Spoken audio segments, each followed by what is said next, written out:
এই হচ্ছে পলাশের ঘর। আর এই ঠিক কোন স্থানে ওরা আপত্তিকর অবস্থায় ওদেরকে ধরেছে?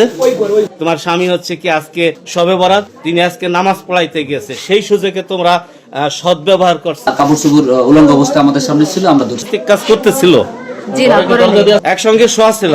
পবিত্র শবে বরাতের রাতে ইবাদত বন্দেগীতে ব্যস্ত ছিল পুরো এলাকা।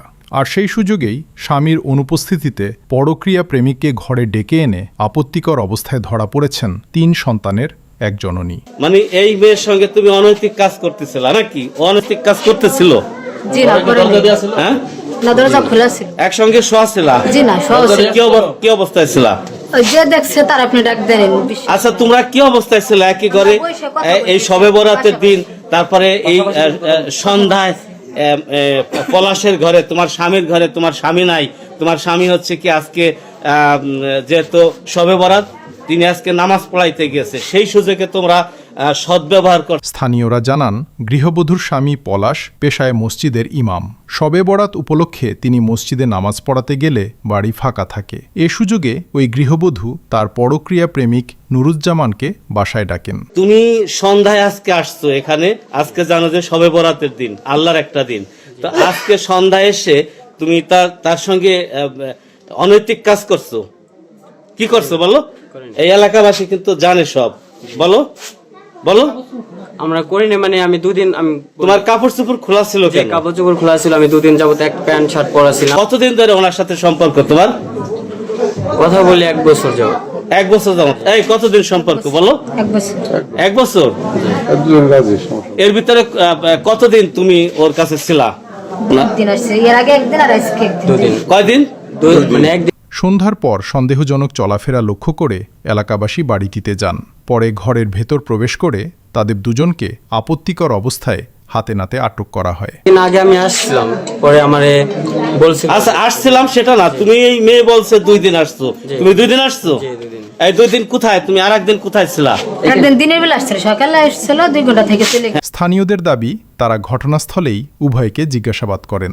গৃহবধূ জানান, নুরুজ্জামানের সঙ্গে তার প্রায় 1 বছরের সম্পর্ক।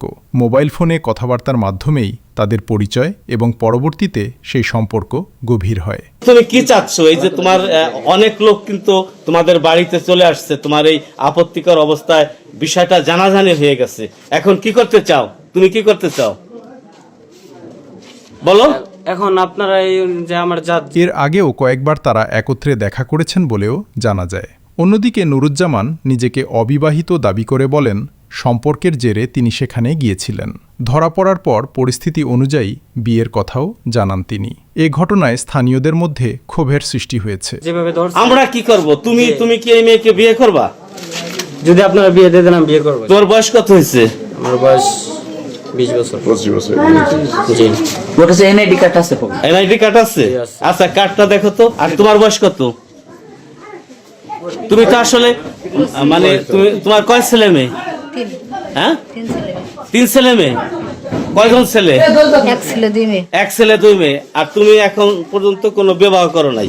তাদের ভাষ্য, ধর্মীয় গুরুত্বপূর্ণ একটি রাতে এমন ঘটনা সামাজিক অবক্ষয়েরই প্রতিফলন। ফরিদপুরের নগরকান্দার পাইককান্দিতে ঘটে যাওয়া এই ঘটনাকে কেন্দ্র করে এলাকায় চলছে আলোচনা সমালোচনা। আজকে নামাজের দিন, আমরা নামাজের প্রস্তুতি দিয়েছিলাম। এই মুহূর্তে আমাদের কাছে খবর গেল যে এরকম অমুকির বিটার বউ একটা ছেলের সাথে ধরা খাইছে। এই জন্য আসলাম। তবে যারা ধরছে তারা বললো যে এরা কাপড় চোপড় উলঙ্গ অবস্থা আমাদের সামনে ছিল, আমরা ধরছি। স্থানীয়রা বলছেন, পারিবারিক ও সামাজিক সচেতনতা বাড়ানো না গেলে এ ধরনের ঘটনা আরও বাড়তে পারে।